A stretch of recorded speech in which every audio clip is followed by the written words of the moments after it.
قد جاءت رسل ربنا بالحق والصلاة والسلام على سيد المرسلين خاتم النبيين مولانا أبي القاسم محمد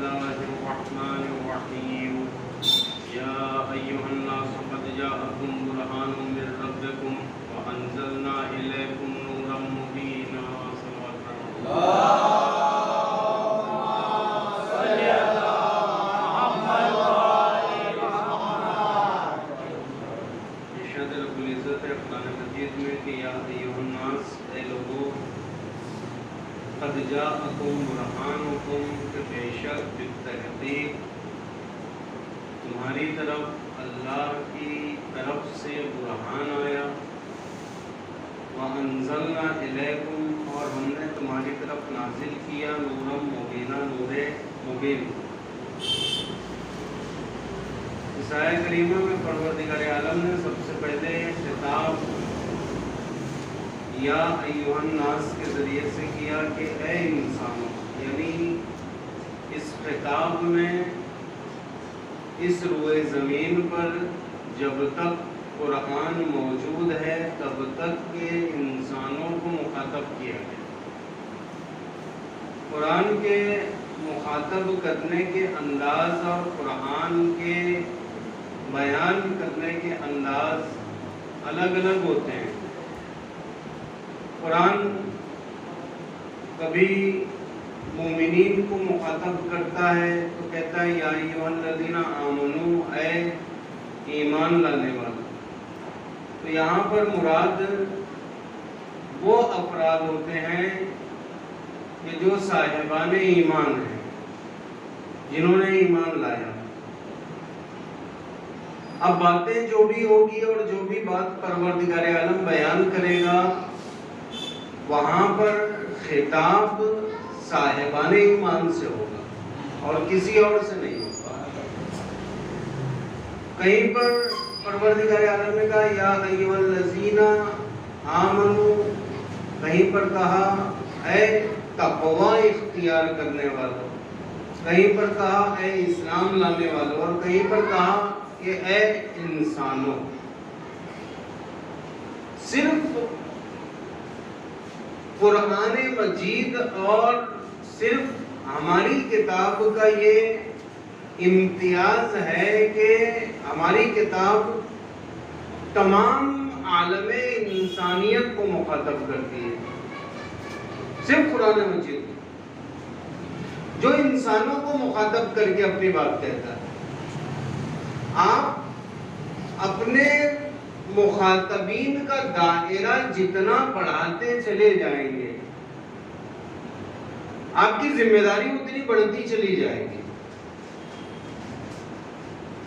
آپ جتنا دائرہ بڑھائیں گے آپ کی ذمہ داری اتنی بڑھتی چلی جائے گی۔ اگر آپ نے مومنین کو مخاطب کیا اور مومنین سے مخاطب ہیں، مومنین کو بیان کر رہے ہیں، تو پھر ذمہ داری آپ کے مومنین تک ہے۔ لیکن اگر آپ نے عالم انسانیت کو مخاطب کیا تو اب آپ کو پوری عالم انسانیت کو جواب دینا ہے، کیونکہ آپ نے خود مخاطب کیا نا انسان کو، اے انسان۔ اور کیا کہا آپ نے عالم انسانیت کو مخاطب کر کے؟ یا ایھا الناس قد جاءکم برہانکم من ربکم، کہ ہم نے تمہاری طرف برہان کو نازل کیا، ہم نے تمہاری طرف دلیل کو نازل کیا، ہم نے تمہاری طرف پروف کو نازل کیا۔ یہ کتاب برہان ہے، یہ کتاب دلیل ہے، یہ کتاب پروف ہے۔ اب توریت و زبور و انجیل کو اگر آپ دیکھیں تو توریت میں ان افراد کو مخاطب کیا گیا جو صاحب تورات ہیں، انجیل میں ان افراد کو مخاطب کیا گیا جو صاحب انجیل ہیں، زبور میں ان افراد کو مخاطب کیا گیا جو صاحب زبور ہیں، جو زبور کو ماننے والے ہیں، صاحب سے مراد ماننے والے ہیں، تو زبور کے ماننے والوں کو زبور میں مخاطب کیا گیا، اور جو انسان ہیں جو زبور کو نہیں مانتے کہ ہم ان سے مخاطب نہیں۔ زبور میں زبور والوں کی باتیں، توریت میں توریت والوں کی باتیں، انجیل میں انجیل والوں کی باتیں۔ اب جو انجیل کو مانتا ہے، انجیل نے اسے مخاطب کیا۔ اب اگر انجیل پر کوئی سوال اٹھایا جائے گا، توریت پر کوئی سوال اٹھایا جائے گا، زبور پر کوئی سوال اٹھایا جائے گا، تو زبور پر زبور والے ہی سوال اٹھا سکتے ہیں، کیونکہ زبور میں مخاطبین کے دائرے کو بڑھایا نہیں گیا، صرف زبور والوں سے بات کی گئی۔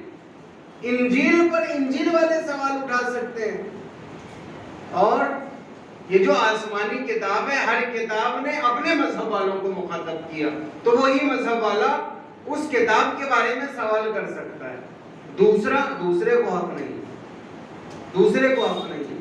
لیکن قرآن نے انداز بدل دیا، قرآن صرف اہل قرآن سے مخاطب نہیں ہے، قرآن صرف مسلمانوں سے مخاطب نہیں ہے، قرآن عالم انسانیت کو مخاطب کر رہا ہے، عالم انسانیت سے بات کر رہا ہے۔ تو اب قرآن پر کون سوال اٹھا سکتا ہے کہ پوری عالم انسانیت، اگر جواب دینا ہے قرآن کو تو صرف مسلمانوں کو جواب نہیں دینا ہے، بلکہ ہر انسان قرآن کی باتوں پر، قرآن کی آیتوں پر، قرآن کی دلیلوں پر سوال کر سکتا ہے۔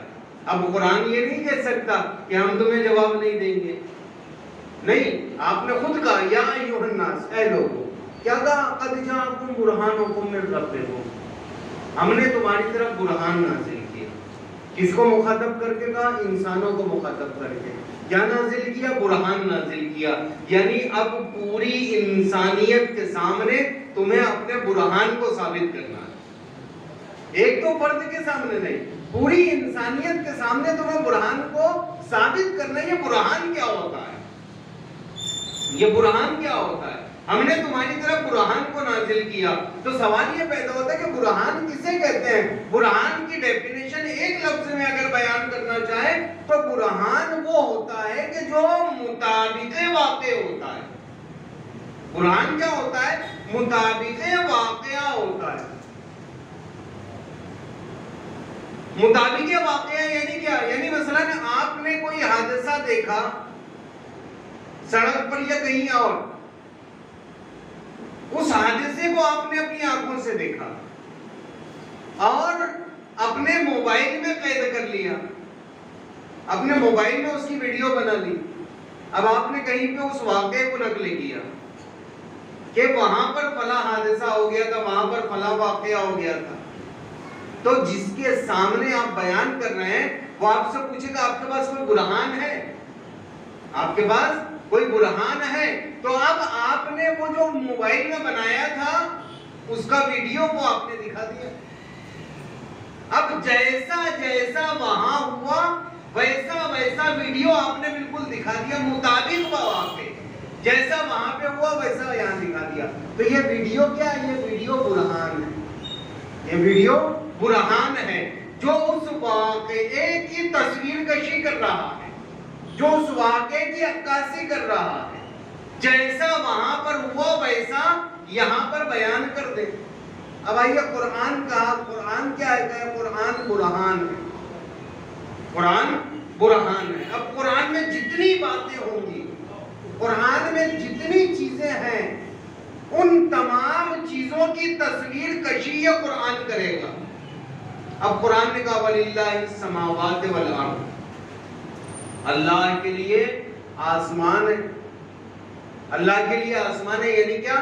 یعنی اللہ مالک السماوات والارض، اللہ مالک ہے آسمان کا، اللہ مالک ہے زمین کا۔ اب اگر مخاطبین مسلمان ہوتے ہیں تو مسلمانوں کا تو عقیدہ ہے کہ اللہ جو ہے وہ زمین و آسمان کا مالک ہے، یہاں پر سوال نہیں ہے۔ لیکن پروردگار عالم نے مخاطب کیا انسانوں کو، تو انسان تو سوال کر سکتا ہے، انسانوں میں دہریے بھی ہیں، انسان میں وہ بھی ہیں جو خدا کو نہیں مانتے، انسان میں عیسائی بھی ہیں، انسان میں یہودی بھی ہیں، یہ تمام افراد انسان ہیں۔ تو یہودی بھی سوال کر سکتا ہے کہ آپ کا خدا اس زمین کا مالک کیسے ہے؟ ملکیت کو آپ ثابت کریں، آسمان کی ملکیت، زمین کی ملکیت، چاند کی ملکیت، سورج کی ملکیت، یہ تمام چیزیں اللہ کی ملک ہے، اللہ ان کا مالک ہے۔ تو اب ملکیت کو ثابت کرنا ہے، تو آپ ملکیت کیسے ثابت کریں گے کہ اللہ ان کا مالک ہے؟ بھائی زبان سے کہہ دینے سے تو کوئی مالک نہیں ہوتا، زبان سے کہہ دینے سے تو کوئی مالک نہیں ہوتا۔ اب میں کہوں کوئی بھی چیز میرے سامنے رکھی ہوں، میں کہوں میں اس کا مالک ہوں، تو کیا میں مالک ہو جاؤں گا؟ مجھے برہان پیش کرنا پڑے گا، مجھے دلیل پیش کرنی پڑے گی۔ اب اگر اللہ کہہ رہا ہے کہ میں سورج کا مالک ہوں، میں زمین کا مالک ہوں، میں آسمان کا مالک ہوں، تو تمہارے پاس پروف کیا ہے؟ تمہارے پاس پروف کیا ہے کہ اللہ مالک ہے؟ اللہ نے جو بھی باتیں بیان کی وہاں پر دعویٰ ہے، دلیل نہیں۔ دلیل کہاں پر پیش کریں گے آپ؟ کیسے پیش کریں گے؟ سورج کو ملکیت بتانا ہے، آسمان کو ملکیت بتانا ہے، اللہ کی ملک بتانا ہے، زمین کو اللہ کی ملک بتانا ہے، اور ثابت کرنا ہے کہ زمین اللہ کی ملک ہے، آسمان اللہ کی ملک ہے۔ کیسے ثابت ہو؟ یہ دعویٰ ہے، اس کے لیے دلیل کہاں سے دیں گے؟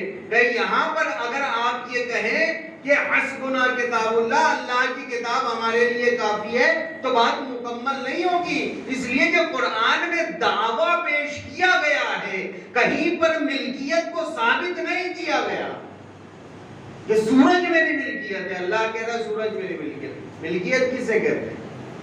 بھائی ملک کیا ہوتا ہے؟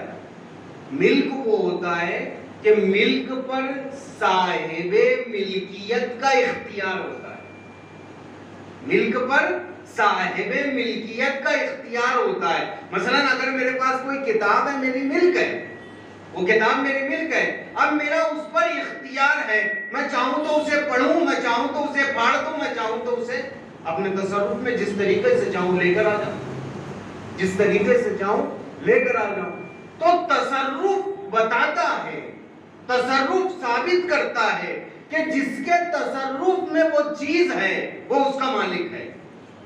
اب اگر قرآن اللہ سورج کا مالک ہے تو سورج پر اللہ کا تصرف ثابت کرنا پڑے گا۔ اگر اللہ زمین کا مالک ہے تو اللہ کا زمین پر تصرف ثابت کرنا پڑے گا۔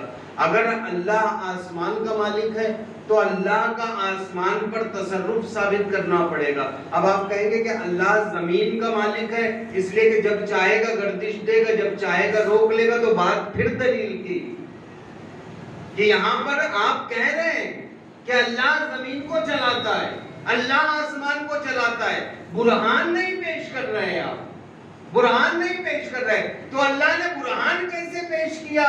اللہ نے اس کائنات کے اندر کچھ ایسی ذوات مقدسہ کو بنا کر پیش کیا کہ جو اللہ کے خاص نمائندے تھے، اور ان نمائندوں نے زمین پر، آسمان پر، سورج پر اپنے اختیارات چلا کر یہ بتایا کہ جب اللہ کے بندے مالک ہو سکتے ہیں سورج کے،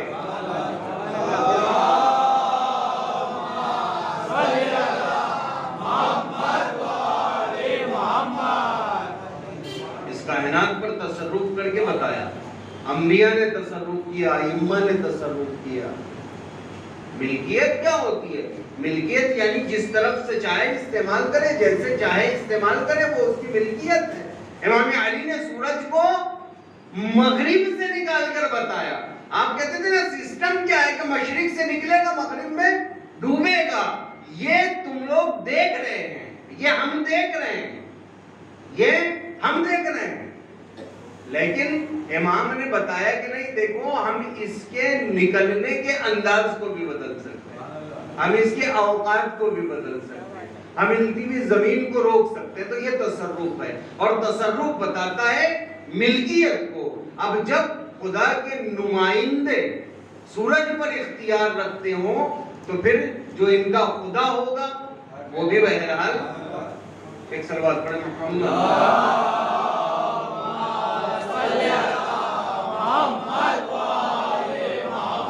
اور بھی ایسی بہت سی مثالیں ہیں. مثلا قرآن میں آیا ہے پروردگار عالم نے کہا کہ کیف تکفرون باللہ وکنتم امواتا واحیاکم ثم یمیتکم ثم یحییکم ثم الیہ ترجعون. یہ بھی قرآن کی آیت ہے. کہتے کیف تکفرون باللہ, تم اللہ کا انکار کیسے کر سکتے ہو, کس طریقے سے تم اللہ کا انکار کر سکتے ہو. واحیاکم, دلیل کیا ہے اللہ کے انکار نہ کرنے کی؟ کہتے ہیں کہ اس نے تمہیں زندہ کیا, اس نے تمہیں زندہ کیا. ثم یمیتکم, زندہ کرنے کے بعد پھر وہ تمہیں مار دے گا. ثم یحییکم, اس کے بعد وہ پھر زندہ کر دے گا. ثم الیہ ترجعون, اور پھر تم اس کے پاس پلٹ آؤ گے. یہ بھی آیت بھی ثبوت چاہتی ہے, آیت پھر ثبوت چاہتی ہے. یعنی اگر آپ کو کسی دہریے کو منوانا ہے تو آپ کو بتانا پڑے گا کہ ہمارا خدا وہ ہے کہ جو مردہ سے زندہ کرتا ہے, پھر زندہ سے مردہ کرتا ہے, اور پھر مردہ سے زندہ کر دیتا ہے. یہ پورا سسٹم ہے پروردگار عالم کا. کیا کہا؟ کیف تکفرون باللہ وکنتم امواتا, تم کیسے انکار کرو گے اللہ کے کہ تم اموات تھے. احیاکم, وہ زندہ کر دیتا ہے. ثم یمیتکم, پھر وہ تمہیں مار دیتا ہے. ثم یحییکم, پھر وہ تمہیں زندہ کر دیتا ہے. ثم الیہ ترجعون, اور پھر تم اس کے پاس پلٹ جاتے ہو. کہتے ہیں کہ اسی لیے رسول اسلام نے کہا تھا کہ انی تارک فیکم الثقلین, کہ میں تمہارے درمیان دو گراں قدری چیزیں چھوڑے جا رہا ہوں, ایک اللہ کی کتاب اور ایک میرے اہل بیت. اگر اہل بیت کو چھوڑ دیے تو اسی آیت میں آ کے پھنس جاؤ گے. نہ تم مردہ کو زندہ کر سکتے ہو, نہ تم زندہ کو مردہ کر سکتے ہو. امام علی کے سامنے کیا کیا, ایک زندہ آدمی کا جنازہ رکھ دیا, زندہ آدمی کو جنازے میں رکھ دیا, اور کہا کہ مولا یہ میت ہے, اس پر نماز جنازہ پڑھا دیجئے. مولا نے نماز جنازہ پڑھا دی تو مولا کہتے ہیں آپ کو اتنا بھی نہیں پتہ چلا کہ زندہ کی آپ نے نماز جنازہ پڑھا دی. مولا نے کہا میں نے کہاں زندہ کی نماز جنازہ پڑھائی, میں نے تو مردہ کی نماز جنازہ پڑھائی. جب اس کا کپڑا ہٹایا گیا تو دیکھا واقعاً وہ مردہ ہے. اب اس آیت کی تفسیر دیکھنا ہو تو کیا زندہ تھا, مولا نے نماز جنازہ پڑھائی, مر گیا, ہاتھوں کو جوڑا, مولا سے معافی طلب کی, مولا نے کہا ٹھیک ہے اٹھ جا, اٹھنے خدا سے اٹھ کے بیٹھ گیا. یہ ہے آیت کی تفسیر.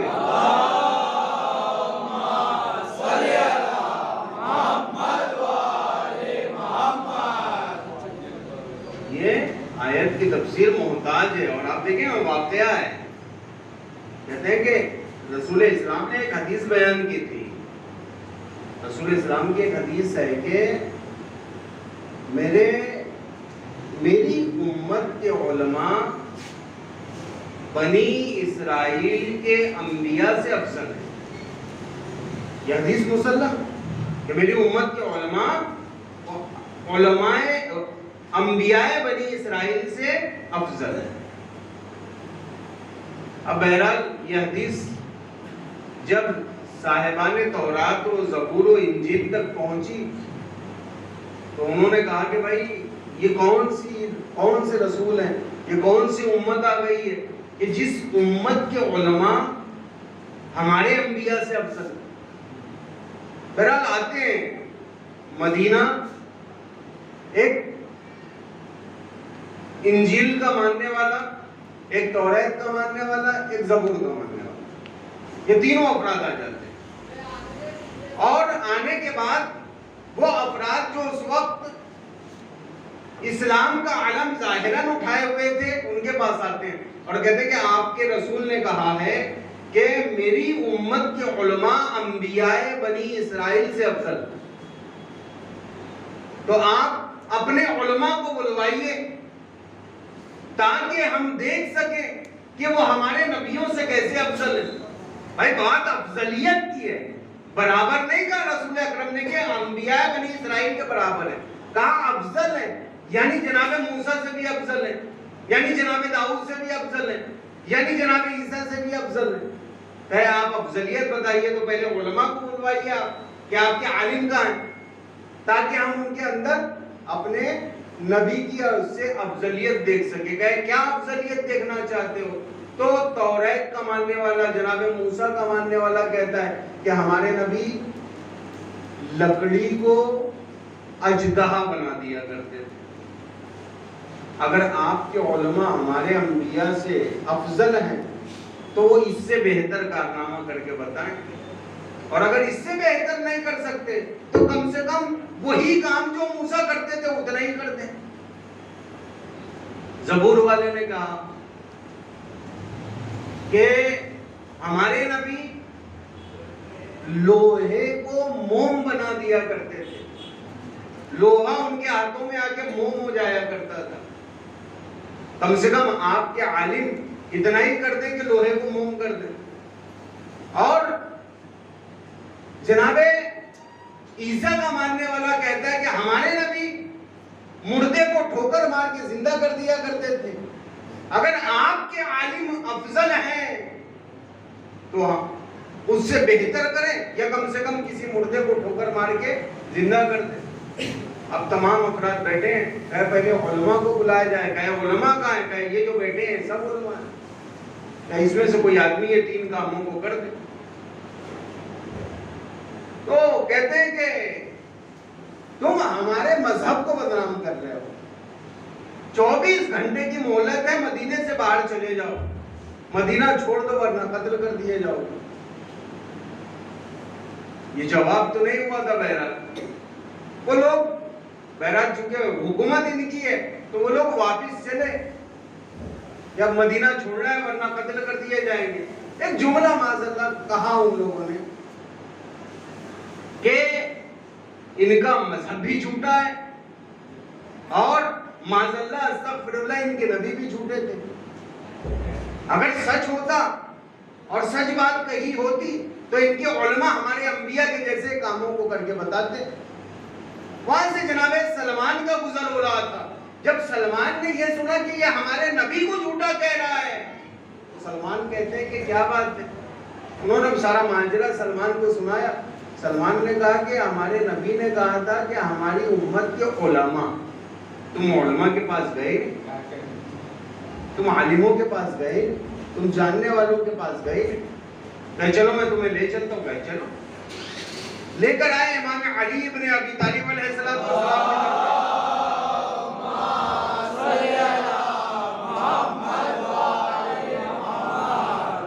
دروازے کے باہر کھڑے ہو گئے۔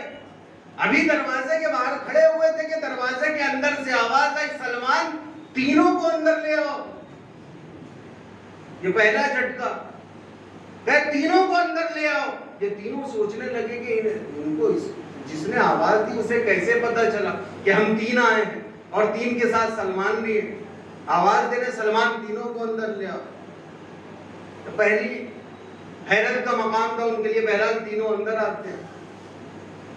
مولا نے کہا کہ تمہاری، جیسے ہی وہ اندر آئے مولا نے ان سے نہ ماجرا پوچھا نہ واقعہ پوچھا، ایک جملہ کہتے ہیں مولا تمہاری ہمت کیسے ہوئی کہ تم نے میرے نبی کو جھوٹا کہا؟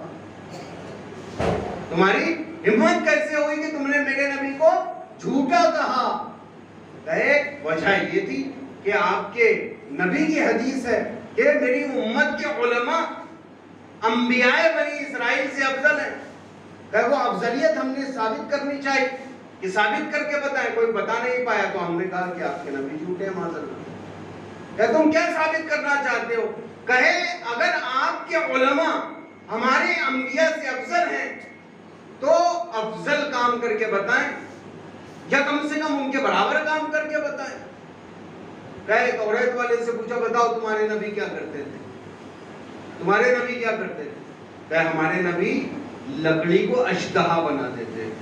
مولا اس وقت اپنے گھر کے باغ میں تھے، ہاتھ میں ایک بیلچہ تھا، بیلچے سے وہ کاشتکاری کر رہے تھے۔ مولا نے کہا ٹھیک ہے۔ ایک مرتبہ وہ بیلچے کے ڈنڈے کو زمین پر پھینکا، جیسے ہی مولا نے اس ڈنڈے کو زمین پر پھینکا وہ ڈنڈا اژدہا میں تبدیل ہو گیا۔ اب موسیٰ کا ماننے والا اتنا بڑا جب اژدہا دیکھتا ہے وہ ڈر جاتا ہے۔ مولا کھڑے مسکرا رہے ہیں، کہ یہ تیرے نبی کے برابر کام ہو گیا، یہ تیرے نبی کے برابر کام ہو گیا۔ تیرا نبی لکڑی سے اژدہا بناتا تھا، یہ لکڑی سے اژدہا بن گیا۔ اور افضلیت یہ ہے کہ جس وقت تیرے نبی نے لکڑی سے اژدہا بنایا تھا تو خدا نے کہا تھا موسیٰ ڈر مت، موسیٰ ڈر مت، اس لیے کہ جناب موسیٰ ڈر گئے تھے اور کہے یہ افضلیت ہے کہ تیرا نبی ڈر جایا کرتا ہے اور ہم لوگ کھڑے ہو کر مسکراتے رہتے ہیں۔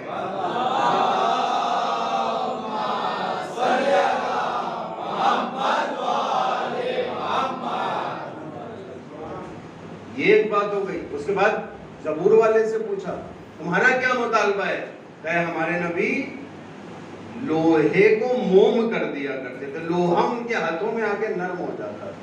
بیلچے میں آپ جانتے ہیں سامنے لوہا لگا ہوتا ہے، ایک اتنی بڑی پلیٹ ٹائپ۔ مولا نے کہا ٹھیک ہے اسے پکڑ، اس نے پکڑا اور کہا کھینچ جہاں تک کھینچ سکتا ہے۔ اس نے کھینچنا شروع کیا، اب وہ لوہا کھنچتا چلا گیا۔ مولا نے کہا لوہا نرم ہوا یا نہیں ہوا؟ کہے ہاں مولا لوہا تو نرم ہو گیا۔ کہے ٹھیک ہے اب اسے چھوڑ دے۔ جیسے ہی اس نے چھوڑا پھر وہ بیلچے کی شکل میں آ گیا، پھر وہ اپنی اصلی حالت پہ پلٹ آیا۔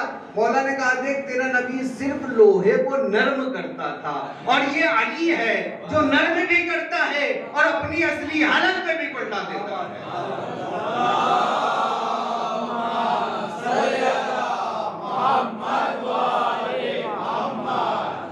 اس کے بعد جناب عیسیٰ کے ماننے والے سے پوچھا کہ کیا تجھے ایمان آیا؟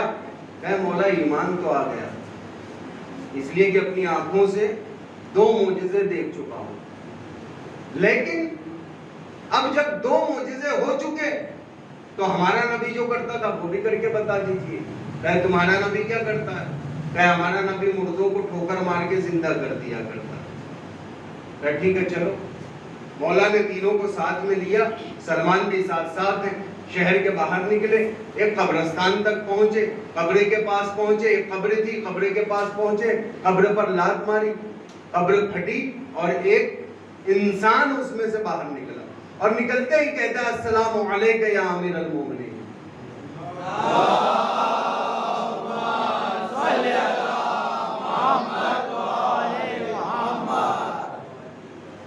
السلام علیکہ یا امیر المومنین۔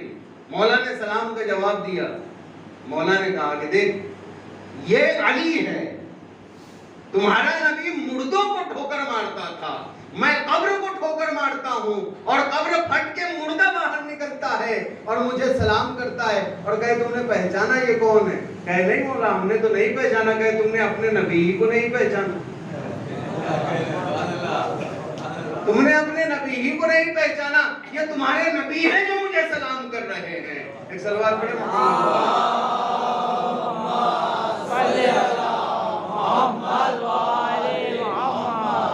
قبر سے نکلنے والے سے پوچھا کون؟ کہے یوشع ابن نون۔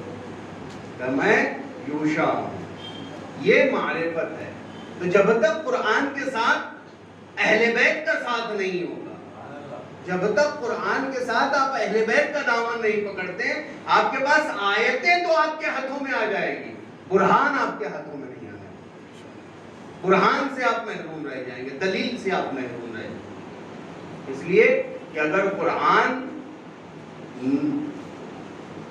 ایک ناطق یعنی صامت لفظ ہے، قرآن صامت الفاظ ہیں، تو اہل بیت ناطق ہیں۔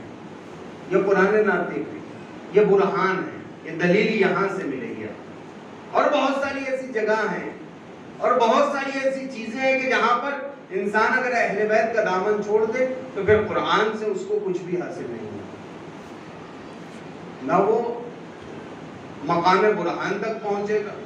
ہاں اب مسئلہ یہ کہ قرآن نے خود کہا، اس آیت میں آپ دیکھیں قرآن کیا کہہ رہا ہے، یا ایھا الناس قد جاءکم برہانکم من ربکم، کہ اللہ کی طرف سے تمہارے پاس کیا آیا؟ برہان آیا۔ وَأَنزَلْنَا إِلَيْكُمْ نُورًا مُبِينًا، اور ہم نے تمہاری طرف نور مبین کو نازل کیا۔ مطلب یہاں بھی 2 ہی چیزیں ہیں، ایک برہان ہے، ایک نور مبین ہے۔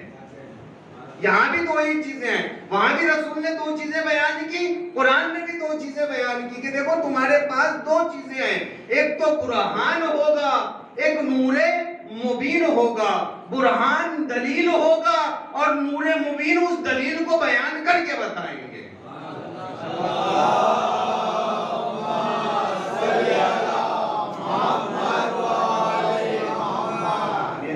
مبین کیا ہے اور نور مبین کی خاصیت کیا ہے، نور مبین ہوتے کیسے ہیں، نور مبین کو معین کیسے کیا جائے، نور مبین کو پہچانا کیسے جائے، یہ انشاءاللہ کسی اور مجلس۔ لیکن رسول نے کہا تھا کہ دو چیزیں ہیں تمہارے پاس، اور ان دو چیزوں میں سے قرآن کے بارے میں کہا یا رب ان قومی اتخذوا ھذا القرآن مہجورا، خود قرآن کیا ہے، یا رب ان قومی اتخذوا ھذا القرآن مہجورا، اے میرے پروردگار میری یہ قوم ہے جس نے قرآن کو مہجور کر دی۔ مہجوریت قرآن چھوڑ دینا ایک الگ چیز ہے، مہجوریت قرآن ایک الگ چیز ہے۔ یہ بھی ایک شکوہ ہے رسول اسلام کا کہ میری امت کے قرآن کو چھوڑ دی، اور قرآن کے ساتھ جو دوسری سکھلی تھی اہل بیت کی اس کے بارے میں کہا، خود قرآن نے کہا کہ رسول کہہ دیجئے قُلْ لَا أَسْأَلُكُمْ عَلَيْهِ أَجْرًا إِلَّا الْمَوَدَّةَ فِي الْقُرْبِ، کہ میں تم سے اجر رسالت نہیں چاہتا مگر یہ کہ میرے قرابت داروں سے محبت کرنا، مودت کرنا۔ یہ دوسرا سکھل جس کے بارے میں کہا گیا کہ قُلْ لَا أَسْأَلُكُمْ عَلَيْهِ أَجْرًا، میں تم سے کوئی اجر نہیں چاہ رہا ہوں رسالت کا مگر میرے قرابت داروں سے مودت کرنا۔ دیکھیں مودت کی مقام پر جب امت پہنچی، جب مقام مودت تک پہنچی ہے امت، انہیں کیا کرنا ہے؟ نبوت کا اجر تو نہیں دے سکتے، صرف قرابت داروں سے مودت کرنا تھا۔ مودت کے مقام پر جب امت پہنچی تو ہم نے جب تاریخ کا مطالعہ کیا تو ہم نے سوائے مظلومیت کے، سوائے ظلم کے اور کچھ نہیں دیکھا۔ وہ مصیبتیں گزری، ایسے ایسے مصائب گزرے کہ ہماری شہزادی کہتی ہے سبت علیہ مصائب لو انہا سبت علی الایام سبن لیالی، اے بابا مجھ پر آپ کے بعد ایسی مصیبتیں نازل کی گئی، ایسی مصیبتیں توڑی گئی کہ اگر وہ دن پر پڑتی تو دن رات میں تبدیل ہو جاتی۔ اس کے بعد شہزادی اس دنیا سے چلی گئی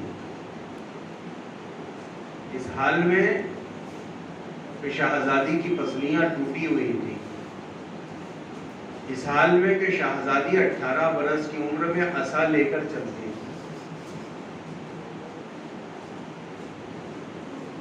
اس کے بعد امام حسن کا زمانہ آیا، یہ اجر رسالت امام حسن کے ساتھ اس طریقے سے ادا کیا گیا کہ پہلے زہر سے امام کو شہید کیا گیا،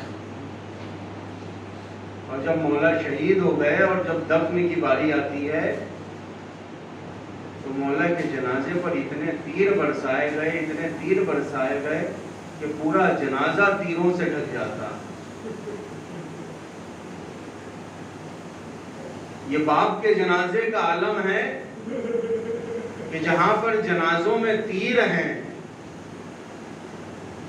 جنازہ گھر پر واپس لایا جاتا ہے۔ میں نہیں جانتا کہ زینب ام کلثوم نے کس طریقے سے صبر کیا ہوگا اور بھائی کے جنازے سے کس طریقے سے تیر نکالے ہوں گے۔ ہاں یہی وہ باپ ہے جس کا ایک فرزند کربلا میں بنام قاسم ہے، باپ کے جنازے پر تیر تھے اور یہاں پر قاسم کا جنازہ ٹکڑوں میں تبدیل۔ مولا ایک ایک ٹکڑے کو اٹھاتے ہیں۔ بعض مقاتل میں یہ ملتا ہے کہ مولا جب قاسم کے لاشے کو چاہ رہے ہیں کہ خیام میں لے کر جائیں تو مولا نے جب قاسم کے لاشے کو اٹھانا چاہا تو کبھی سینے سے اٹھا کر لگاتے تھے تو ہاتھ نیچے گر جاتے تھے، کبھی ہاتھوں کو سنبھالتے تھے تو پیر نیچے گر جاتے تھے۔ مولا نے اپنے امامے کو کھولا، امامے میں قاسم کے لاش کے ٹکڑوں کو جمع کیا اور ایک چھوٹی سی گٹھری بنا کر ایک مرتبہ خیام میں لے کر آتے ہیں۔ خیام میں لانے کے بعد چاہنے والی ماں کو آواز دیا، پرواہ اپنے بچے کے جنازے کو لے جا۔ ایک مرتبہ پرواہ نے آ کر دیکھا تو کیا دیکھا؟ مولا کھڑے ہیں اور مولا کے سامنے گٹھری بندھی ہوئی ہے۔ مولا نے گٹھری کو کھولا، کہا پرواہ یہ تیرے بچے کا جنازہ ہے۔ اللہ لعنت اللہ علی القوم الظالمین وسيعلم الذين ظلموا أيهم منقلب ينقلبون إلى وإنا إليه راجعون. ایک مرتبہ سورہ حمد اور 3 مرتبہ سورہ توحید کی تلاوت فرما کہ شہناز بانو بنت گلشن نبی، فریدہ بانو بنت گلشن نبی، نشاط غزالہ بنت لیاقت علی کو